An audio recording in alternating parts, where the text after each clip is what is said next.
Welcome to the High Stakes Deals podcast. My name is Brandon Locascio, the host, and this is the podcast where we dissect high stakes deals and try to throw a little entertainment value in the mix. I'm here today with Mr. Khevin Pratt. How are you, my friend? Doing fine. Thank you for having me, Brandon. My pleasure. I know we've been trying to put this together for a little bit of time, right? Absolutely. Finally, we had a chance to make it happen. So before we get into it too much, so you're sitting where right now? You're sitting in a car. Where in the world is Khevin Pratt right now?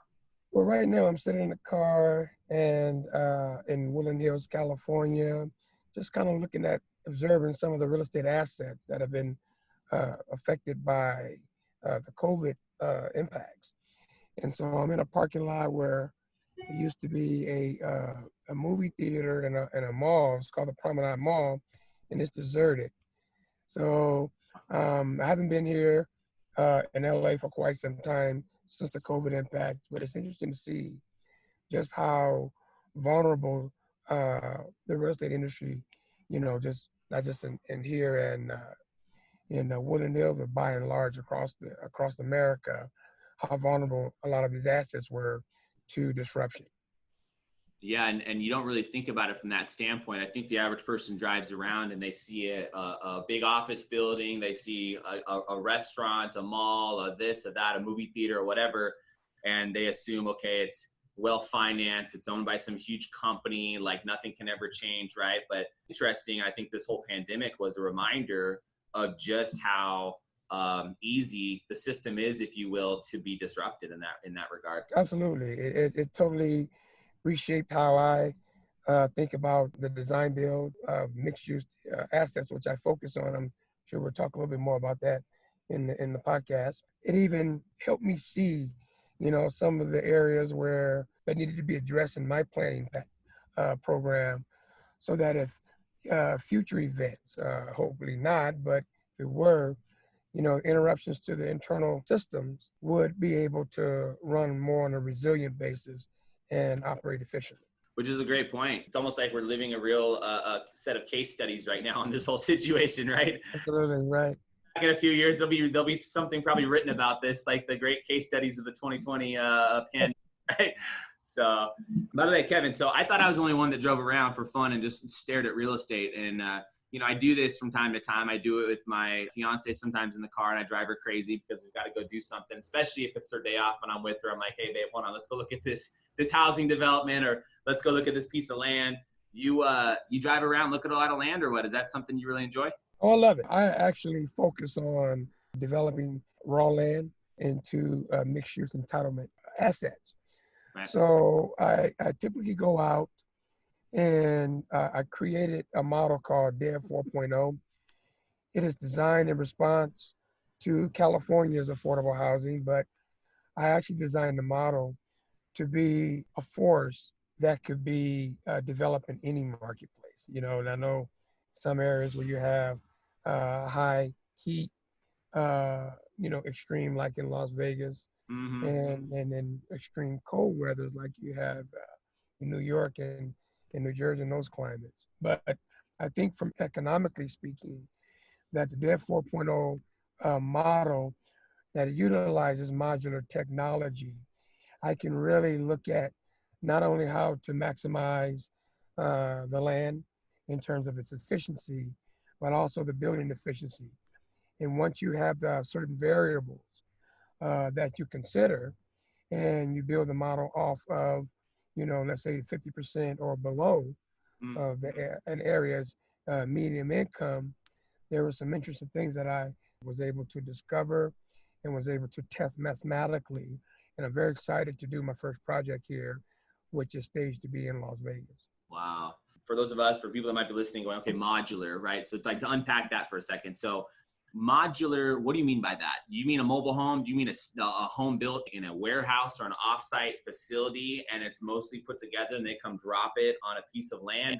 Or what does modular mean in this context? Well, thank you for asking. That's a good question, because a lot of people don't really understand the modular technology, because typically when you hear modular, kind of like when you hear affordable housing, you think of housing that's low quality. But modular is actually an extraordinary technology that I've been a fan of for the last 5 years. It's a technology where you're building the units or the building off-site, okay, using the same high-quality materials that you would do on-site as traditional development has been conducted. But to think that there's some advantages that you get from modular that you could not get, at least in my opinion, from traditional building. Number one is the time savings that occurs with modular. Traditional stick build is about 18 months. Let's say an apartment, a mid-rise apartment typically takes you about, 18 months with construction. And then again, you have to remember, there's a leasing period that follows after that. Of course. But with modular, on average, the research indicates that you can cut that time in half.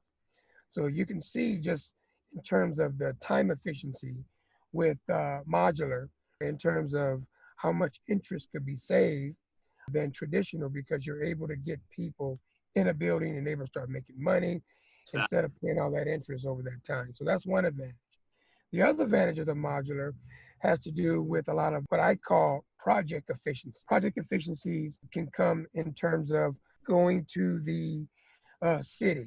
Some of these efficiencies can also be applied to the traditional model as well. But what I find more strategic with modular is that you can get a design that could be standardized. That's one of the big things that the term you hear is standardized development, meaning that you can create a system that can be replicated and replicated.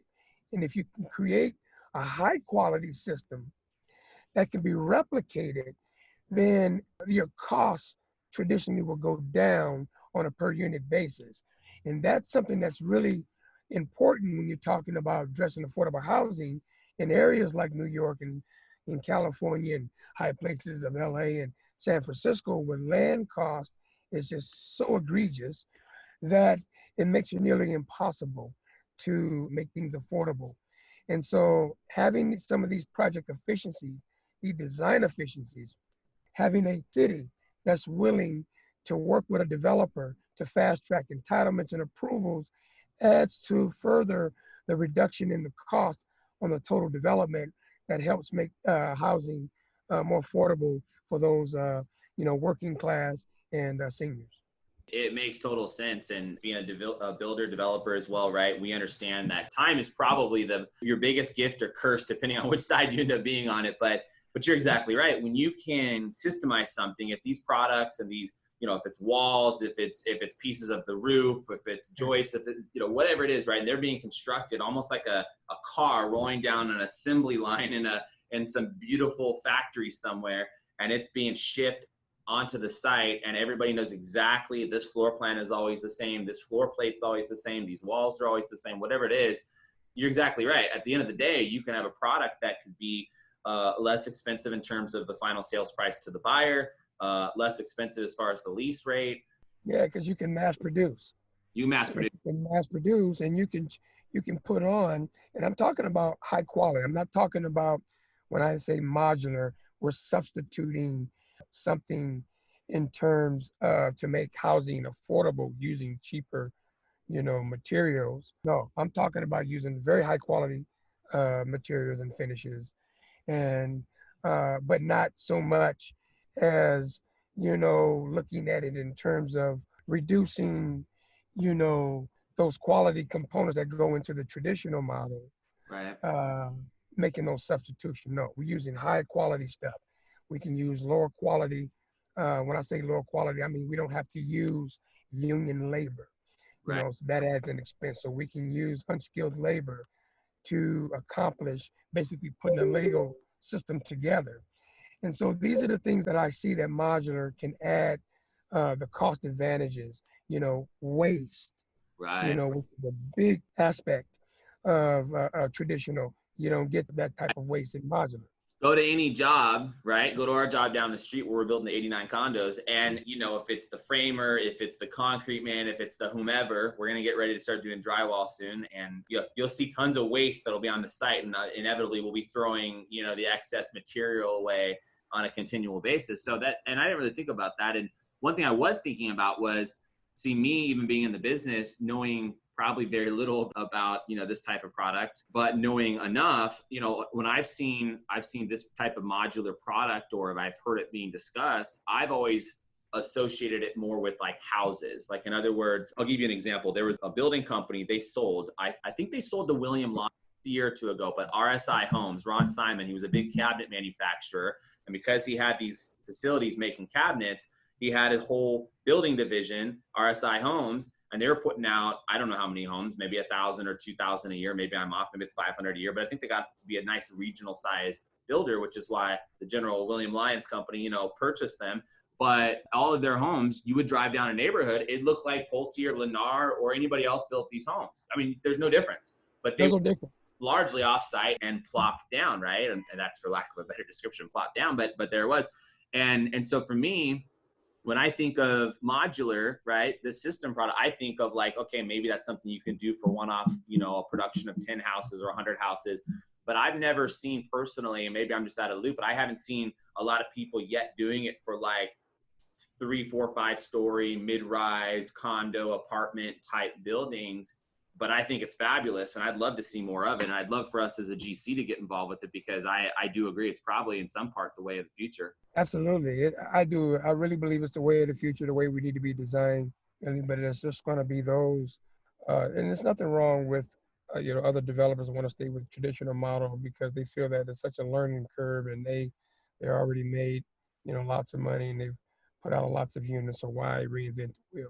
Yeah. And when you start thinking about climate change, you start thinking about affordability, you start thinking about, you know, high land costs, you know, you start thinking about how can you do something faster in less time and least expensive, then you have to take a look at modular and how all the mechanic and the mechanism, because it's going to add to the bottom line, you know, especially in areas where there's just, where housing is needed in California, which is a focused area of my professional career, as well as in the Nevada marketplace. Mm-hmm. And which is why I'm using the first model. I'm creating the first model in Henderson, Nevada, to show this replicable model that can be demonstrated in any city. Wow. And so that's really what the power of modular development. And to me, it's just going to make just more sense to do that in high cost areas. I don't know much about it, but I'll drink the Kool-Aid. I think it's fabulous. I mean, I would love to, like I said, even from a GC standpoint, I'd love to see our company get involved. You and I are young men. Come on, man. Let's get out there, and let's hope we get out there. Get me on the frontier, on the front lines for the new modular builders. Come on, let's go do this in the next 10 years, right? Absolutely. Oh man, Kevin, let me ask you though, just to kind of rewind back up and zoom out for 2 seconds. So I want to ask the question, why real estate? But I even want to ask the question before that, you know, what were you doing 20, 30, 40 years ago? I won't go any farther. I don't know, but the number, but where'd you grow up? I think you grew up in LA. Tell me how you grew up, where you grew up, where you went to school. Start maybe with something around there. I grew up I'm a native of South Central Los Angeles. Okay. I graduated from Crenshaw High School. Didn't really have, can't really tell you how I graduated, but, you know, at that time, I didn't really need much. You know, it was below a 2.0. And so, but I've, since I was early on and as a young kid, I've been very enamored about development and buildings and the function and how they work. And I just love development. And so as I, you know, saw the issues that were plaguing in, you know, Los Angeles, you know, living in these, you know, derelict environments that were replete with, you know, pollution and environmental degradation, and, you know, the lack of, you know, integral public policy. The environment was just not that, you know, good on a lot of people, and still in some areas in South Central Los Angeles, it's not that, you know, some of places are getting better. But back then in the 80s, it was really very challenging times for, you know, living as a minority in a minority community. But I always had such a drive. Jerry, you know, I always referred to Jerry Rice because he was a guy I looked up, and I played football, had a chance to train with him. But I see myself in the same manner, the way Jerry Rice approaches, or way he approached football when he was playing, the way I approach development today. I do it 12 hours a day. I feel that I've been gifted with the development talent to go out here and be a public servant on behalf of humanity and the environment to make life better. Yeah. for the whole world. And so starting with this first development project, but I've been enamored. I mean, development is the only thing I've ever known besides a little bit of football background. I, The only thing I've ever done in terms of, I never held a significant job. I've only been building my career and building my knowledge up in real estate development. And so I do want to ask you about the football, and I'm curious what your 40 time was, if you had that, because maybe you and I could race, but you're gonna have to give me like a big head start, okay? Because I was, but but so growing up, okay, so you're enamored with real estate. Was that because you had people that you looked up to that were in real estate, or was it more that social and economic, like things around you in your environment that you saw where you said, man, there's got to be a better way for us all to like live and cohabitate and exist in these communities versus like how these buildings are and everything is at the moment? I mean, did you have people in the business that you knew? I didn't. I think it was a combination of some influence, but mainly it was just my own drive. It's what I feel I was born to do, and it's my calling and my mission in life and my passion and my purpose. And I'm a late bloomer. I didn't grow up in a development family. I just loved it, and which is why I went back to school to become educated so I can make intelligent choices as a public servant of the built environment. But I would have to say that Jerry Rice was a big part of that, because without having the discipline and the drive and the commitment that I still do today and I still work out, I don't think I would have made it, because as a developer, you and already coming out of a challenged environment, I think it would just been too much to overcome. Right. But football and seeing someone that today I still think could become a Super Bowl champion and a wide receiver champion today, Right. because of his influence. I took that and just sort of turned it into a development model for myself and used that high standard to patent myself behind that. Wow. And Gary was a big part of my life. And one day, matter of fact, when I start my company, I'm creating a new company called Yak 80, Yards After the Catch. And the Yak 80, the mission and purpose is to create affordable mixed-use assets for the workforce and seniors. But it's going to have the first development firm that really looks at it from being like an NFL organization. We just don't have a football team, we have a development team. But the sort of the same playbook that, Bill Walsh and Joe Montana and Jerry Rice used to go out there and execute to win championships for Super Bowl, the same kind of playbook that I'm going to make and I'm building right now with some very significant individuals to create that Yak 80 yards after the catch playbook. And yards after the catch really is about, the real nuts and bolts of it is, what do you do after you've given the ball in your hand? For a developer, once you've been given a piece of land, once you've been given that opportunity, that seed money, what are you going to do with it now? Are you going to turn it into a 95-yard touchdown? Or are you going to catch it and fumble? Or are you going to catch it and, get a few yards, but you don't finish? Yak 80 is about taking the ball once it hits your hand and going 95 yards to score with it. And so that's the kind of the philosophy that new firm that I'm innovating will be patent behind. I want to hear more about that, and I want to go back to high school. So you played football in high school, I would assume then? Okay. Yeah, I played football at Crenshaw High School. Okay. And I was the number one receiver on my team. I was able to make all conference and city accolades. I ran track. Okay. One of my good friends is Quincy Watts. I ran against him in high school. True story. We were Quincy had been struggling that year and with a hamstring pull. And we first met up in the city. I think it was the quarterfinals. And up until that time, he had only run like 48-1, still bothered and hampered by a hamstring pull. And I was about 48 and about high 48s. And so when we got into the quarterfinals, and Quincy Watts was the Olympic gold medalist in the 400. Wow. And he's ran 43.5. But back then I didn't know that this guy was going to come because he had that same passion that I have for development for track. Wow. And we got into the race, man, we were tied coming off the stretch there, that last 100. And that last 50 yards, boom. You smoked. That was sort of the Yak 80. Quincy took the Yak 80, man. And I mean, he broke the city record that day.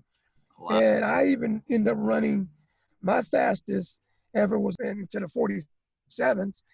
And it was a great time. And so it's that kind of, I've been exposed to being around and seeing a lot of championship performances that really have really molded the way I think about development today. Well, I think you touched on it, being a developer or maybe any business person, but especially a developer, because you have these long periods of time where these deals don't get done overnight, right? And so you have to have that like mental fortitude, for lack of a better term. You have to have that perseverance to get up every day and get your butt kicked a little bit and keep going and going, like that drop of water, right? And I think that a lot of athletes who reach a certain level or who are able to obtain a certain level of success, right? They share that same mental perseverance.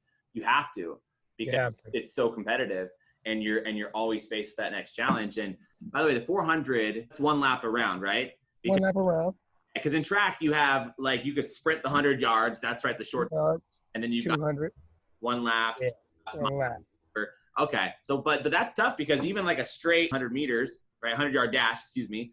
I mean, that'll take it out of you. But to go a whole 400 around the track, I mean, you're just all out. I mean, to hit sub 50 seconds. You're all out, and it challenges your mental fortitude, your mental toughness. Mm-hmm. 400 is a bear. Do you got to stay in the lane, by the way? I'm just curious about, I'm trying to think if I've ever watched one of those late races up close, but is everybody in their own lane? Do you try to get in that middle lane? Are you allowed to kind of crisscross a little bit, or you kind of? Well, in the individual races, you stay in your lane. When you get into the relays, like the 400 meter relay, is when you start switching lanes and things of that nature. Gotcha. I'm glad I was a 400 meter runner. It's part of my toughness today. But one thing I want to share real quick before you move to the next topic here, Brandon, is that when you look at Jerry Rice, when you look at Michael Jordan, when you look at the Kobe Bryants, Tom Brady's of the world, these guys, when they were coming up, experienced a lot of failure, which a lot of times we don't, highlight a lot because all we see is all the greatness they've done. But there's been a lot, Michael Jordan said he failed thousands of times before he was able to succeed. And it was that failure that allowed him to succeed. And I've heard Kobe say many times how he failed and things of that nature. And so I failed in real estate development and trying to get off the ground. A lot of my failure became because of lack of knowledge. I didn't have the master's I'm in a PhD program now that's development related. I didn't have mentors. I didn't have people showing me how the proper steps. I had Jerry Rice of football, so I can look at him and emulate what sort of way and how to think about being a receiver. Never developed, man. So I'm truly self-taught. And so all the way to the point that I've learned over time, that I've learned from some of the most successful real estate developers that I have been had a chance to be around to mold my game, with that yak mentality that it has enabled me to create the therefore models called Development 4.0 model that I feel, and a lot of people feel, because it's been modeled mathematically, could be a game changer for the affordable housing industry, especially in high markets of California. If you had to, because I'm just curious about, so real estate developers, right? We both know a lot of big real estate developers. You're a real estate developer. We're developers. So, but the guys and gals that are really big time, right? The real big successful, whoever. What traits do you think they typically share? Maybe even a trait that, because I'm trying to think, like a trait that maybe most people would be surprised. You could think of the obvious. Maybe they work a lot. They don't sleep a lot. They You know, they have a lot of good attorneys around them, maybe, and I don't know. But what do you think that makes a really good real estate developer, or even just a trait that a lot of these guys and gals have that maybe people wouldn't think of? I think to be just like in any sport, you know, a doctor or an attorney or an engineer, you have to work, you have to practice. I'm a workhorse. I put in, you know, 10-hour days in real estate development. I think you have to be a student of it. You have to have that kind of passion. You have to love it. I mean, I love it. When I say I love it, I am in love with ground up real estate development. And I'm so in love with it that, you know, to be able, I'm getting ready to go to the next level of the passion to see people inhabit buildings that I create and otherwise in certain markets would not be able to afford it. So to have rents that are way below market, but they live in a very high quality building, and to see the buildings that are resilient to any kind of, you know, COVID or some kind of economic on a macro level disruption, that these buildings will have the ability to stand the test of time. And there'll be buildings that'll be highly uh, grailed after and sought after, and because of their environmental efficiency, their cost efficiency, their design, they're beautiful. These are sexy buildings that I call the athletic buildings. I'm building athletic buildings that model the same type of the Yak 80. You know, I don't know if you have a firm familiar with the way Jerry Rice approaches the game, but it's the uniform. In terms, you know, the new pads and the helmet shining and the way jersey has to be and tucked in and the meticulous nature of how Jerry puts on a uniform. I take that same approach to how the building design. The buildings that I design won't be, even though they'll be standardized in terms of the programming components of it, but they'll be unique in terms of design. You won't be able to say, oh, I've seen that building. That's the same building that Khevin Pratt created over in Woodland Hills or over in Las Vegas. Or no, each building will have its own character, its own personality, its own flavor, its own flair, its own, you know, different offering, so that when people live here, they're like, man, I'm living in a unique building. There's no other building like this in the world, you know, in terms of the style and the flair and what it offers. And I'm the kind of guy that, you know, when you inhabit a building, one of my buildings, I want to meet the tenants. I want to be there. I want to know what's right, what's going wrong, because, you know, I look at these buildings are corporations. You know, that you got to look at them at this point. You have to take care of these people. You have to make sure that their well-being, that their air quality is at its highest level, and that they're living in one of the most efficient green buildings in the world under the Living Building Challenge certification, which by the way, I'm certified under that certification. So I want to bring the best that from the materials, from the affordability, from the technology that's utilized, and the financing and the underwriting of these buildings has to offer, so that I can help the greatest amount of people live well, live better, and they be happy. I see that, Kevin, in your theme. Your theme is hard work, you're passionate, and you keep going back to that without even trying to be a mission statement, if you will. Just you talk, it's like, I want to help, I want to make people happy, give them a nice place to live.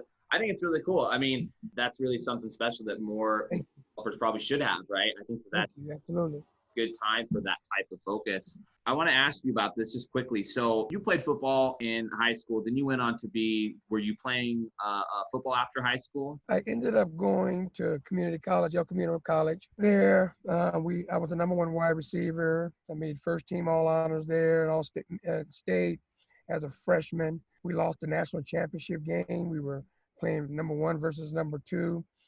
And then I ended up my career, made a few, you know, not thoughtful business decisions, and I ended up going to Chico State University, which then I ended up at Arena Football. And in '94. What wasn't Kurt Warner was in the Arena Football League, wasn't he? Before he got picked. He came either a year or two after. Okay. And I came in '94, and I was #1 receiver in the league. I set the all-time single season, 1,387 yards. Man. I had 86 receptions. That's a lot of yardage, man. That's good. Yeah. It's a lot of yardage, and I was able to score 23 touchdowns, and that was the catalyst that led me, got my ticket and opportunity in '96 to play with the Philadelphia Eagles. John Gruden. Wow. I've been knowing him since I was at El Camino College. He recruited me when he was actually an offensive coordinator for University Pacific. That guy's a great guy. I love that guy. When I think of Gruden, I think of I know he's been the Raiders coach, right? And he's also wasn't he Tampa Bay coach for a while?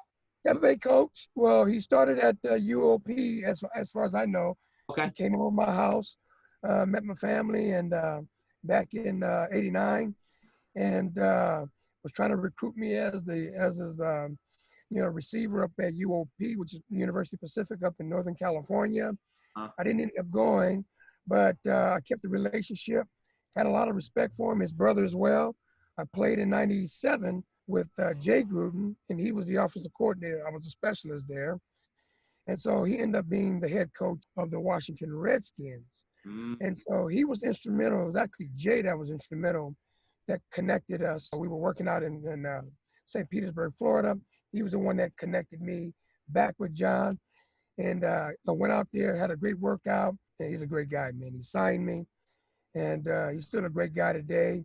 I have a lot of respect for the Gruden family. And I just wish them all the success that you ever have, because they believed in me way back then. And so I just have a lot of love for the Gruden family. What was that like, though, right? So, that might be every kid's dream, right? Most kids. I mean, if kids have a dream in life as far as what they want to be when they grow up, like probably the most, the one you would see the most would be like a professional football player, professional basketball player, professional baseball player, right? Because kids love sports. We like sports. Like you grow up and you just see these guys up here and doing all these things, right?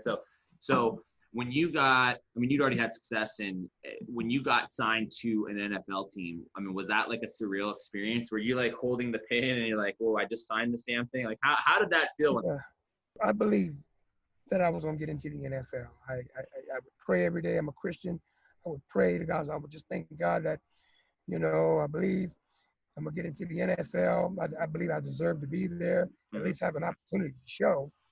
John made it happen for me. He was actually the offensive coordinator, and Ray Rose was the actual head coach, and I ended up getting injured. I had a knee injury. I couldn't do it, man, and I couldn't even move, and it was challenging because I came into training camp. I had a great first few days of training camp and going deep, catching bombs, and I would really like to see that practice film the first day of training camp. Rodney Peake was there. Boy, he's a great guy. Rodney Peake, a friend of mine as well. But it really was a surreal. But I believe I belong there. And I was looking forward to the challenge of hopefully getting a chance to go up against a Deion Sanders. Because if you're not going up against the best talent, right? Deion Sanders to me was the best. He's still the best defensive back to ever live. And you want to go up against that. You want to see what you're made of. And you don't. And it didn't happen, and that was very disappointing for me. Deion Sanders was prime time, right? Wasn't that his thing? Prime time. That's prime time. Oh, baby, prime time. That's prime time, baby. No, in a way, because you were already mentally wired that way. It wasn't as, if I'm hearing correctly, it wasn't like, oh my God, I made it to the NFL. It was like, yeah, I'm supposed to be in the NFL. I've worked my ass off my whole life. Here I am. I'm what else? Let me get on the field. Let's go. I was ready to go. And that's the same summer I actually trained with Jerry Rice. I wanted to do everything perfect.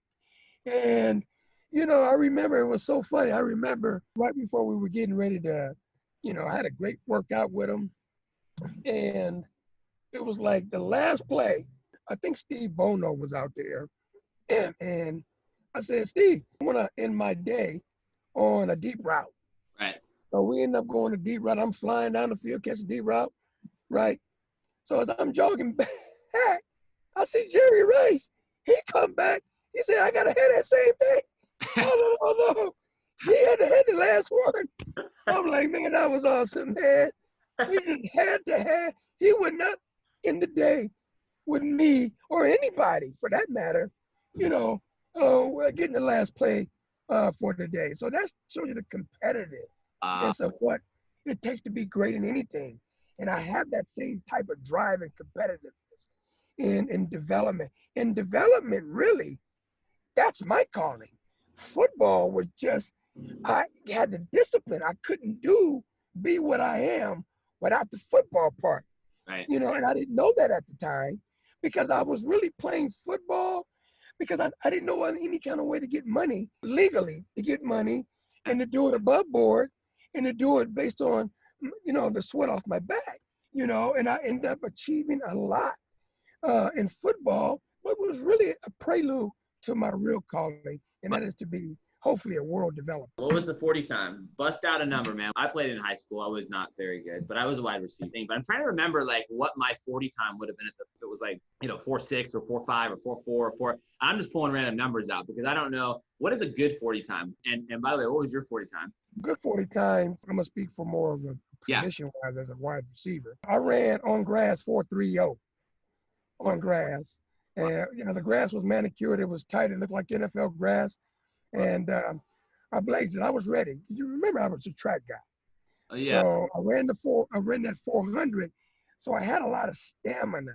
Right. So I didn't really have, I think what made me run faster because I wasn't fast like, you know, a boat coming out the block. So some of the guys that I know, like Curtis Conway, right. Quincy Watts, said they had like 100-yard meters. I probably couldn't run faster than 10.4.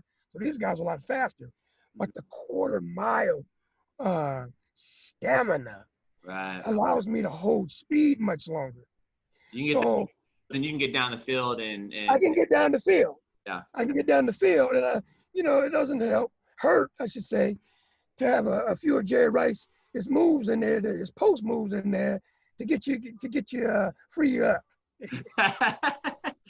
Hey, by the way, and we'll move on to the next, but I just want to, so when it comes to a receiver, what do you think? Is it more important their quickness, or is it more important, I don't know, having hands, right? Like, I mean, I feel like most receivers, especially if you get to that level, you're pretty much catching everything anyway, but is it more important to catch every single ball that gets thrown at you, or is it more important to be quick? When I say quick, I don't mean just fast in a straight line, but, you know, these receivers got to go and then drop the DB, turn around, hit the next, you know, I mean, right? That's, what would you say? Well, to be honest, I really have to say you got to catch the football. Yeah. You got to catch the football. I would catch 300 footballs a day, and I would catch them at different angles. Jerry Rice would speak about the pinky to pinky and the noose catches. A boom and yeah, the noose and then the pinky to pinky. So I mastered that. You know, I would catch so many footballs so my hands would hurt. And I bet even today, because of so much seed went into that I can catch the football, you know, with some accuracy here. Maybe can't run the 4.30, or maybe a 4.5. Oh, that's damn. You know, but 5.8 or 7. Yeah. So, but I would focus more on, you know, being efficient at catching the football and understanding where, as a receiver, where the pockets need to be. Working with a quarterback like Montana or Brady, if you know, a slower receiver and not a blazer, I would really work on playing football with my mind, finding areas that me and the quarterback can exploit, you know, and really working that out and to become, you know, very efficient at catching the football, which helps move the football down the field. Wow. Let me ask the obvious from there then, Kevin. So started with your passion in real estate and development. We kind of went, you know, backward in time to football and growing up and things of that nature. So at what point do you go from, is it the injury that says, hey, maybe I should go back to that childhood passion of real estate that I've always like just obsessed about and loved and have been passionate about for whatever reason? Or do you get involved with some people at some point? And how fast does it happen? I'm assuming when the injury happened for Philadelphia, what were you, 22, 25, 28, 26? So then that happened. Do you take some time to figure out what you want to do? Do you go, hey, I'm going to go right into real estate development? Or how does that, what's your next move? That's a great question. A lot of people, you know, asked about my transition from football to development. Very disappointing 96 season. Right. You know, it really, at that time, I saw my development dream my passion, development dream, kind of go down the drains because, I mean, even though I went to arena football, it was more, I was using it to get back to the NFL, to show that I can be healthy, I can be effective. It didn't happen. I ended up getting injured again, my shoulder. The coach had really had me set up to go probably to Buffalo to get my second shot, but it didn't happen. I got injured. And so that was another blow. And so these blows really, it was in 1999. I remember, actually 1998, I was in New York. I was playing with the New York City Hawks at that time. And I was, pretty much trying to hang on to see if I can get one last shot at the NFL. Right. It didn't work out. And I remember waking up at 4:30 in the morning and this real estate show was on and it was talking about, at that time, how to buy real estate with no money down and things of that nature. And it intrigued me. I was like, man, I got to do this. Right. This is my shot. And I said, if I don't play football, I'm gonna buy real estate with no money down, and I'm gonna take that money and do development. And so lo and behold, I played one more year with Portland, and then from that point, I made the decision that I'm not gonna play football anymore. I changed my strategy. My strategy was I decided to hang around architectural firms, in civil engineering firms, developers, just to sort of learn how buildings work, sort of learn how you finance, an existing building. How do you buy a multifamily building and things of that nature? So I did that for about 5 years. And because I was a saver, I saved a lot of the money that I had in the arena, and the settlement that I got from the NFL. And I used that to go out to pursue my passion, what I wanted to do. So I kind of challenged the way there, and no one told me, I had no hands to hold. I went out and made my way. I've always been that kind of guy. I'm not going to sit around and wait for somebody to inspire me. I'm already inspired. I'm already ready to go. And so I just want to be able to sit down the right people, pick their brain, take notes, like I'm watching film, and execute. And that's what I've been doing and for the last 20 years. And about time I got into some internships, and those internships allowed me the opportunity to go back to school, because at that time I still hadn't had no formal education, and to really make something out of my career so that I don't have handicaps going in as I move down in development and not being able to be selected for a different position because they don't have a master's. Right. Didn't have that educational. Correct. That makes sense. I mean, I feel like I know a decent amount about lots of different aspects of development and building and real estate. And, I've been in the business now for a long time, but for 15 years now. I'm 33. I started when I was 18. I got right into mortgages and did work as a realtor and flipped houses and commercial real estate sales. And now I have this construction company with Ivano for the last few years and, blah, blah, blah. But the point is like, I still haven't learned what I don't know kind of thing. And when it comes to different areas, particularly tax credit deals, low income housing, I mean, I know like this much about any of that. And I would like to know more because it's intriguing, right? Like when I hear how some of these deals get done, and I want to ask your input on this because first of all, is a tax credit deal the same thing as a low-income housing? Is that just an interchangeable term? If I say we're going to do a tax credit thing? Not necessarily, because I've created a model that can function the same way without tax credit. I am highly skilled in tax credit, what they call LIHTC, low-income housing tax credits. I'm very skilled in new market tax credits. The LIHTC tax credits really focus on just the housing aspect on it, as new market tax credits focus on the commercial side of it. But tax credits have been an amazing subsidy to help facilitate more high cost housing to become affordable. The way I always understood it, Kevin, like in a nutshell, right? And again, I don't know if this is how I understand it is correct, but I always understood it to be, okay, so developer that's doing a low income, particularly if they're trying to get tax credit type deal, they'll identify a deal, they'll go out and they'll apply for all these different sources of money from either state agencies or government agencies or county agencies or whatever it may be, but they essentially get these tranches of money to help build this project. And this money comes available at either really low rates or really long terms, or, you know, forbearance packages or whatever it is, like deferments. I'm throwing words out there, but the point is that they essentially get this government agency money. They have to put very little of their own cash into the deal. They're maybe regulated on how much they can make, but they have like set margins. And their essentially model is to take this money, build this product so that it can be offered to, you know, tenants and buyers that are in that low income bracket. And then they hold, if it's a rental, they hold on to it for X amount of years. And after 10 or 20 years, they refinance it with more government funds and start that circle kind of all over again. And anyway, that's my only exposure, or what I understood is that type of building. And I don't know if that's just one slice of how things get done, or if that's a general synopsis or not really on point, but I'm curious as to your take on that. Yeah, well, you know, the Light Tech program, it has, you know, a lot of, you know, restrictions and things of that nature, how long the credits have to be in place and sort of those elements of it. But I think that, you know, it's one mechanism. They have on the Light Tech side of it, they have 4% and 9% credits. And typically the 9% credits are very competitive. But now, you know, when you don't, it used to be when, you know, you didn't get the 9 credits, you just default to the 4.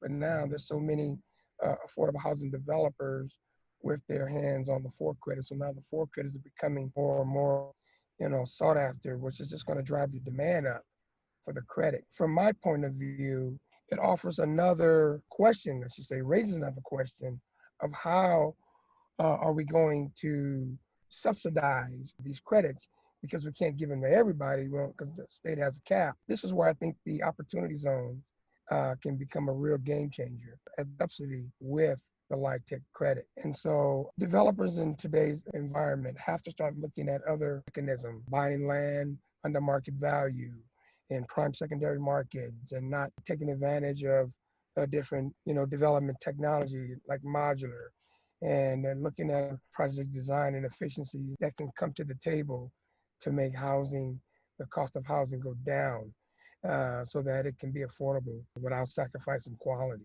Without sacrificing. That's a key, right? Because just because you're going into a certain area or you're building a certain product type, or you're going to lease to, you know, a lower income or sell at a certain bracket, doesn't mean that the quality of the building should be any less superior. I mean, and I agree with that. I mean, I 1,000%, I think that's how it should be. And I think hopefully that's how it will be going forward. And I think that these programs sort of help lend themselves to that. And you know, I want to hear more about, so your particular, do you work by yourself? Do you have partners? You know, do you have an office? Are you mostly on the go? Is your car and your house the office, which might be the thing in COVID for most people anyway right now? But is your model where you're going out, you're hunting down land, you're tying stuff up, and then you're trying to see how you can finance it, you're working on buildings? Like what's a day in the life of you and your company look like at the moment? What I've been doing is been spending the last few years trying to create an economic model that can be standardized and reproducible. And fortunately, I'm so excited that I've just finished it. It's took a lot of, you know, mathematical training, because I have one of my degrees is in mathematics, and I'm very pleased. Heavy on finance mixed with, you know, real estate, economics, and, you know, in mathematics. Now I'm in my third, what I call troubleshoot, stressing the model mathematically, so that to see, okay, what happens if you lose, you know, a significant portion of your NOI? How does that affect returns or the cap rates and things of that nature? Looking at what are the best ratios for a construction loan in terms of loan to cost. Is it 65-35, or is it 70-30?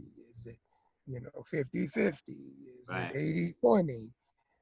So I've found sort of where the optimal area is, given a certain density, a certain amount of units, a certain amount of land area as well. So all these fixed costs help drive the model.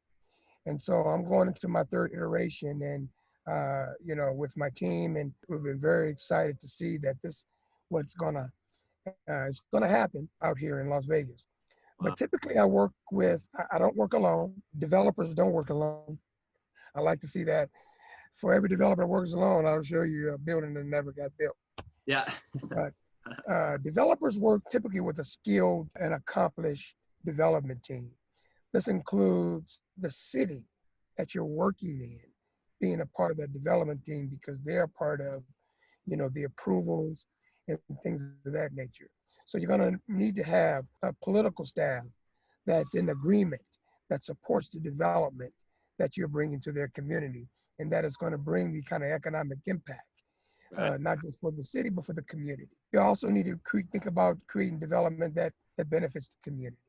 So I'm thinking about, if a developer is new and going to come into my community, who benefits. So you look at the equity aspects of it and not just the profit side of it, Mm-hmm. even though that's a big part of it. But you want to try to meet the demands of the investors at the same time, create a development that the socioeconomic components are thriving as well.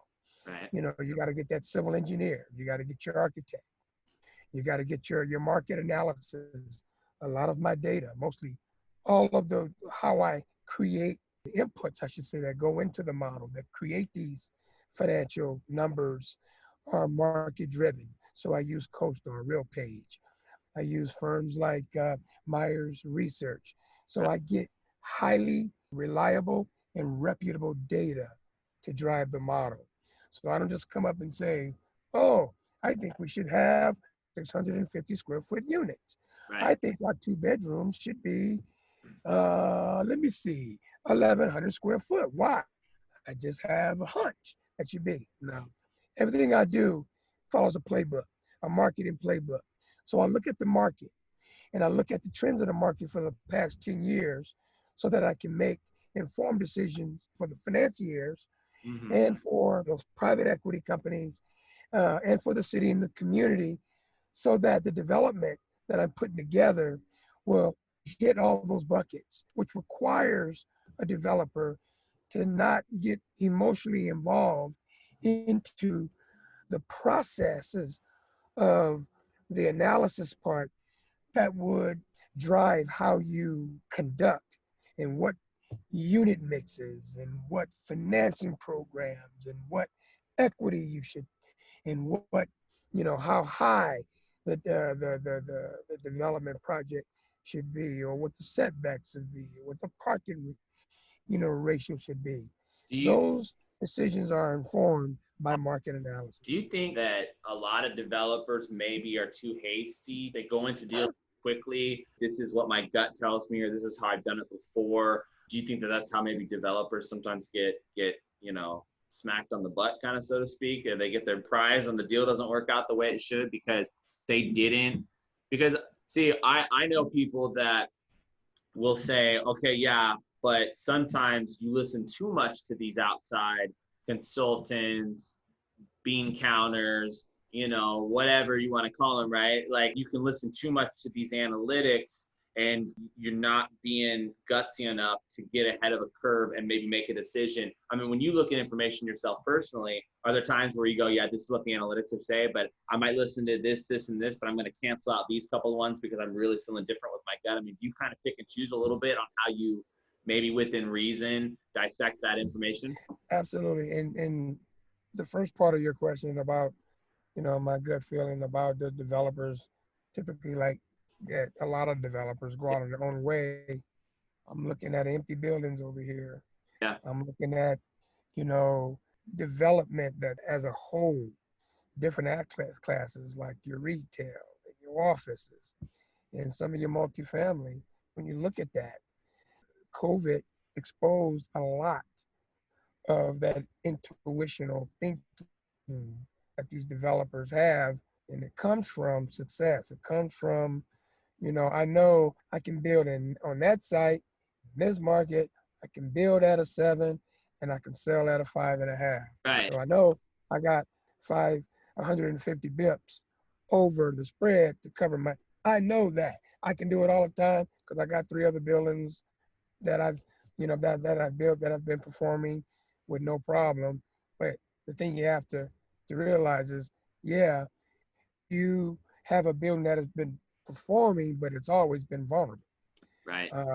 Because when your cash flow, your endogenous, what I say, components of your building, meaning the cash flows are hit, and not able to pay, and your economic ratio drops significantly, then you're in trouble because you're not able either, if you're not able to recover, then you're probably looking at a foreclosure component and all the equity being wiped out, and if you are able to recoup a little bit, then the return from the investor returns are drastically altered. And sometimes, just in the first year, of a stabilized building, if you receive, let's say, a 6.7% drop in income could drastically, even with market growth, let's say 3.5%, would still take you years just to get back to that NOI, that robust NOI before the drop in year one. And so market data is there. It's not to tell you what to do. It's there to help you make decisions about how to go about your building. The market data is there to help you put together your risk management plan, in the event that a COVID situation that nobody thought COVID happened. You could have predicted. I mean, who would have thought, right? And I think you made a nice distinction there. It's not there to tell you what to do. It's there to help guide you on, making that informed decision. I have a really good, he's a pretty good friend. I would say he's a really good friend. We haven't talked in a while, but he's a developer out in Phoenix, big developer in Phoenix, big landowner, does, pretty big deals. And I went and had a chance to stay with him for, I don't know, week and a half, a couple of years back at his beautiful, large house in Paradise Valley, I guess. And he took me around. We, met various city council members and went to some real estate events, and we drive down the street and he point out buildings that he owned in Phoenix. And this guy's but just down to earth, solid there type guy, could have a conversation with us like this. But he said, Brandon, 2 things. One, you got to have staying power in real estate. You have to have staying power. You better be prepared to hold on to something, because when you can't hold on to a deal, first of all, that's your biggest issue. And he said, I also have a rule of thumb myself. This is him talking. He says, I only buy great deals, because he said, great deals go to good deals. Good deals go to poo-poo, like every deal gets a little worse at some point than you expect. And it can get a little better too. But the idea is only go into the deal that you've worked and that you feel is going to be that great deal, because when you're in that great deal, you've got a little buffer zone to come down a notch or two. But if you go into a deal that's kind of mediocre, good, bad, okay, whatever, a good, okay, just kind of lukewarm, and then it drops down a couple notches. Now that's that good deal going to poo-poo, right? So anyway, that always kind of stuck with me, because that's like his thing. Like he's just like, nope, I buy great deals because then they'll go to good. I don't buy good deals, they'll go to bad deals, So absolutely. And depending on what asset class you focus on, whether multifamily, office, traditionally, the core assets are going to be your core plus. You add value and opportunistic. Only focus on opportunistic development, which is ground up development. And depending on your development strategy, whether you acquire, multifamily buildings, and, you still have to risk manage. And I go through a very detailed process, from selecting why I select what I call the discount rate. And which sometimes people think they use that word interchangeably. The discount rate has saying the same thing as what they call your weighted average cost for capital. And I create a discount, but then my discount, based upon an analysis, based upon the market study and all the information that I've been given, and I do this with my team, with highly skilled real estate financial analysts.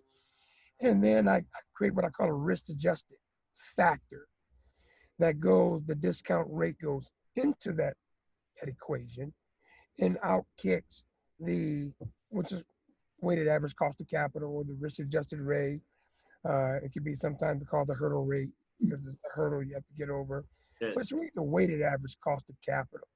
Right. You know, and you wouldn't go do a 5 deal when your weighted average cost is 7. You just wouldn't do that deal because you're not even covering your cost of capital. Whatever you're doing, whether it's a ground up or whether it's you're buying existing asset, you need to understand, the market dynamics, and you need to be able to weather, like your friend said, the long term in the event of, whether it's just a normal real estate cycle or some sort of pandemic that can hit you. So you need to have a risk management plan in place, a continuity plan in place for every asset that you get involved with.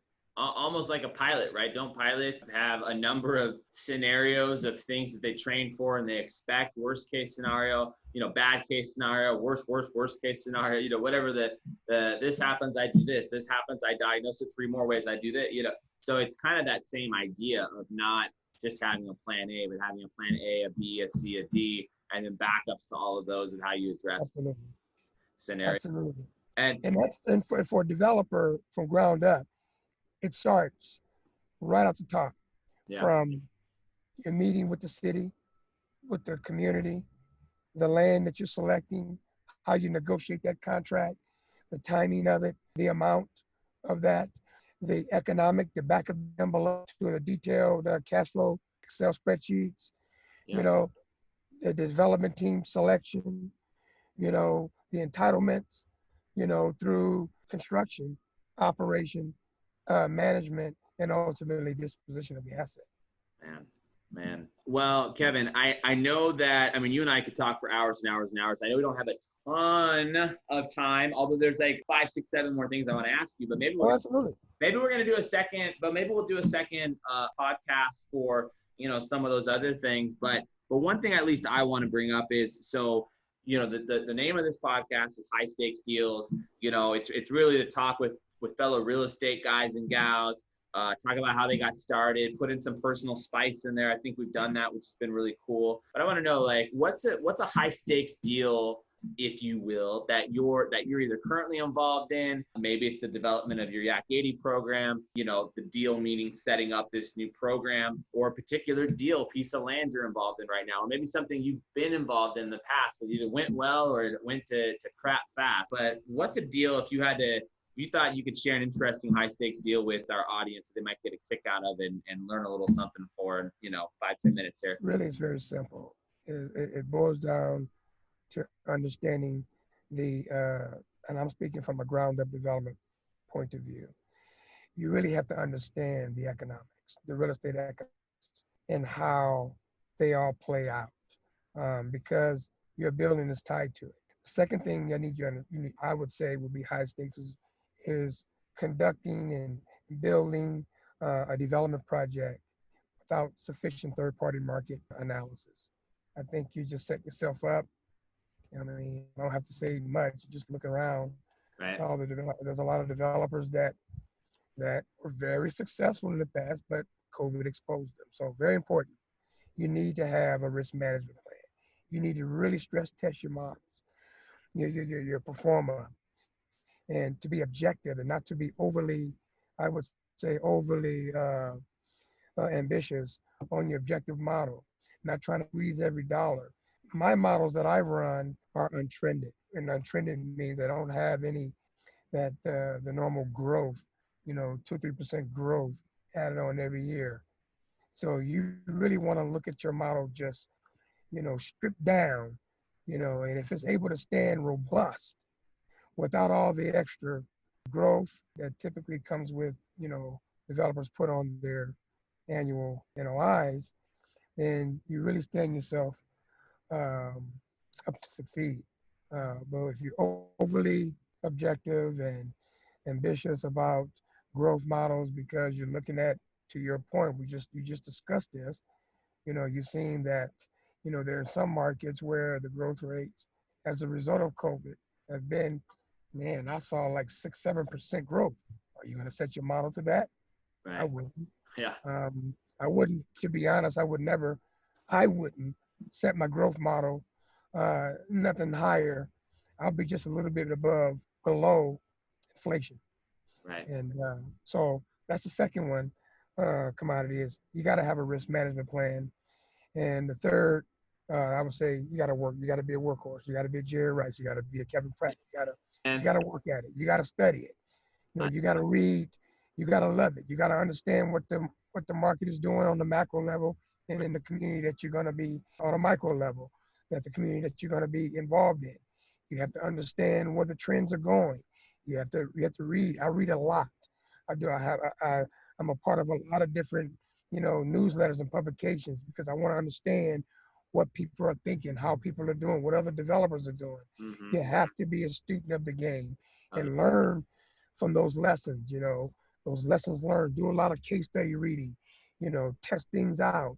What I do all the time is I build ground up development from the model up. I said, okay, I'm in like this week, I'm just gonna go pick a property that I like over here in Woodland Hills, and I'm gonna build it from scratch.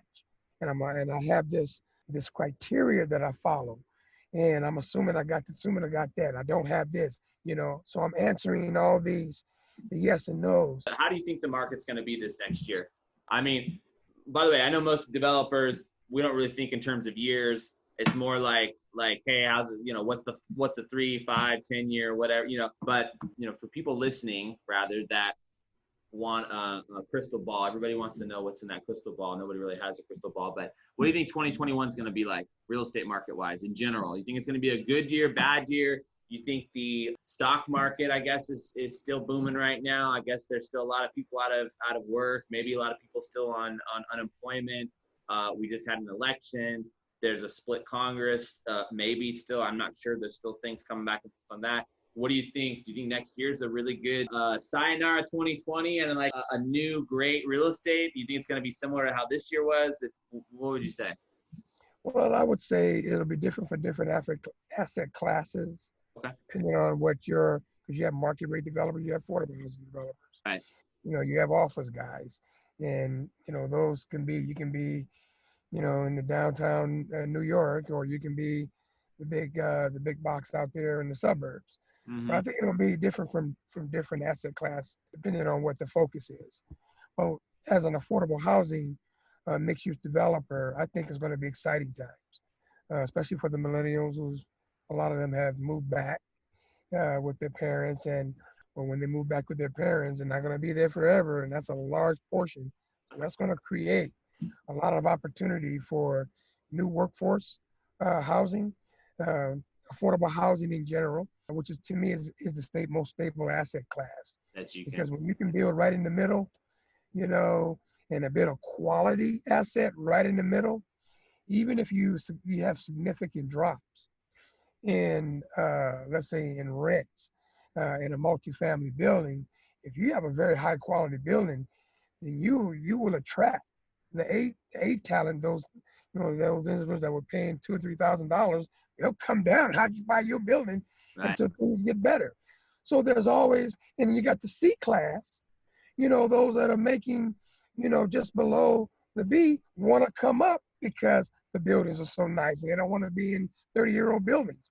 So I think for the affordable housing market in general is going to remain robust. It's going to be very strong. I think in terms of mixed use, which I focus in, the retail aspect of it, more so on the mom and pop businesses, they've shown, been just looking at a study that they have been resilient through the COVID. Wow. They have been, been the ones rolling up the sleeve because they don't want to go out of business. And people thought that it would be, the big tenants, the more commercial tenants, the larger tenants. Right. And that would not be paying. Right. But it's turned to find out that those are the ones that are not paying, and the mom and pops are paying. So as a mixed-use developer, I would be looking at bringing that talent into the smaller spaces because they can become an excellent complement, to the residents living on top. having food service brought to them. There's a lot of different things you can do and still be COVID respective.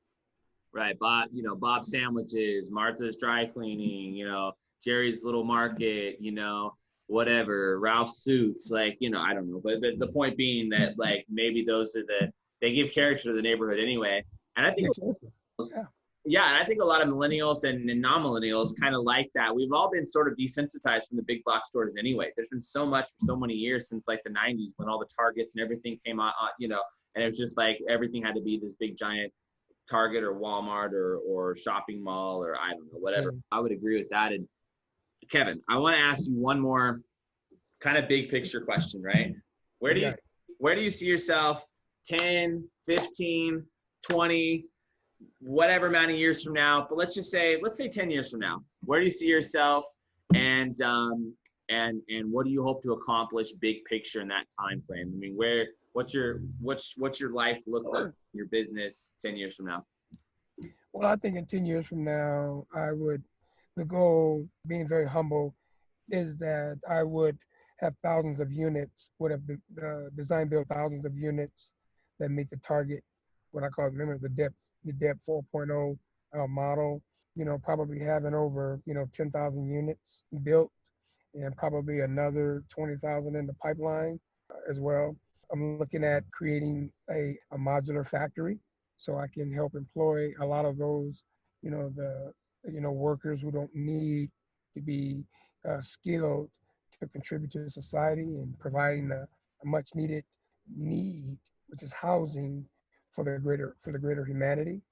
And so I just see Yak 80 being achieving Super Bowl championships like the 49ers, That man.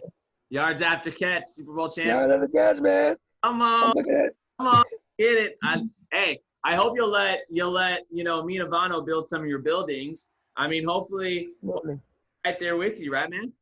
Absolutely, man. I love that. I know, man, you guys do some great work over there. I love that, Ivano. That guy's, man, he taught me a lot just in the single family space. Wow.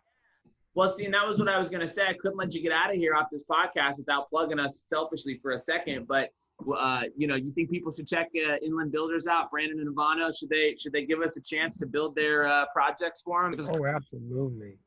Ivano is a beast. This guy, he takes the industry to another level. Oh, yeah. I mean, he's got 30, 40 years experience. And you and I know because I was with him. Yep. And we were evaluating a piece of land out in the desert, in the high desert out here in Coachella Valley. Yep. And the way he dissected how a single family developer needs to be thinking about if you're going to take on, an 85 unit subdivision, the things that he showed and demonstrated, because I'm not a single family, I'm not in that space, but I became, very knowledgeable, and I can, I would feel confident if someone was to ask me to help with building a community, 30, 40, 50 units, because I would have the master there to draw from, and he can tell you that before you get started, you're at 80, you got to be thinking about 80,000 a unit, just in your cost, so just so he can really, maneuver and understand the building. And I think, man, look, if I was a developer interested in a single family, I would hold on. I'd be sleeping on the doorsteps of Inland Builders. I tell you. Oh, man. Well, listen, I appreciate that, man. I have tremendous respect for you. I know Ivano does as well. We want to do some deals with you. We're looking forward to, maybe we'll come out to Vegas and build some projects with you out there. Maybe twist our arm and also give us the opportunity to look at some modular space type stuff. So, and actually, most importantly, I hope you come back on the podcast, maybe in another, couple dozen episodes. I'm just kind of getting this thing going. I'm trying to get real estate people talking, but I'd love to do a second conversation with you at some point. Oh, man, I'll be anything you need, Brandon. I'm here for you, man. Maybe even in person. We'll go down here to Beverly Hills, go have a nice lunch. We'll do a little talkie, and see where it goes from there. Man, I'll be ready to rock and roll. You just call me. I'm there for you, pal. You keep doing a great job. I know you're ready to roll anytime. Like last time I said, hey, can you meet us in Palm Springs? I'll be there tomorrow. So. I'll be there too. Anything that would development, man, I want to be there. Yeah. Well, I appreciate that, Khevin. It was very nice chatting. We'll talk here real soon. And this is a wrap to the High Stakes Deals podcast.